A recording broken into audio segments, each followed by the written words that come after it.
बरेच विद्यार्थी संभ्रमामध्ये आहेत की टेट परीक्षा ही कोणाला देता येते. जे विद्यार्थी लास्ट इयरमध्ये म्हणजेच ॲपियर आहेत, अशा विद्यार्थ्यांना टेट देता येईल का?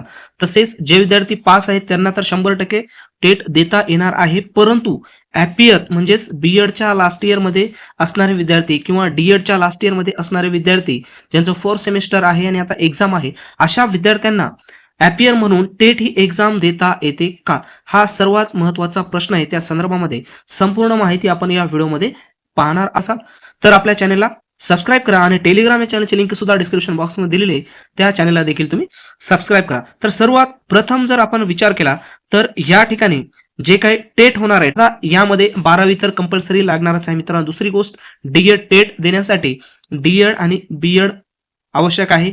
तसेच डिग्री असेल तरी आवश्यक आहे, पोस्ट ग्रॅज्युएशन असेल तरी चांगलेच आहे. तर आता यामध्ये राहिला प्रश्न, ज्या विद्यार्थ्यांकडे 12वी आहे आणि डी-एड आहे आणि त्यांच्याकडे सी-टी-ई-टी किंवा सी-ई-टी, टी-ई-टी जर पास असेल तर तुम्हाला या ठिकाणी काय देता येणार आहे? टेट देता येणार आहे.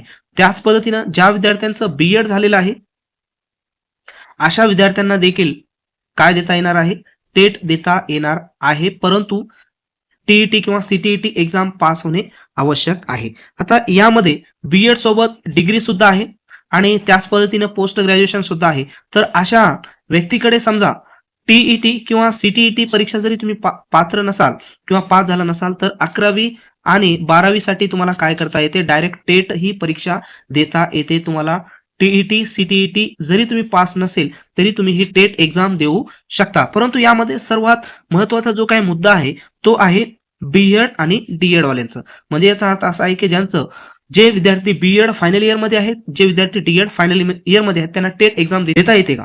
तर यामध्ये असं महत्त्वाचं आहे मित्रांनो, जेव्हा जाहिरात निघत असते, जी जाहिरात फॉर्म भरण्याची अंतिम दिनांक असते, तिथपर्यंतच संपूर्ण पात्रतेचा विचार केला जातो. याचा अर्थ असा आहे की तुम्हाला तुमचं बी-एड हे कंप्लीट असायला पाहिजे आणि तुमचं डी-एड हे कंप्लीट असायला पाहिजे टेट देण्यासाठी.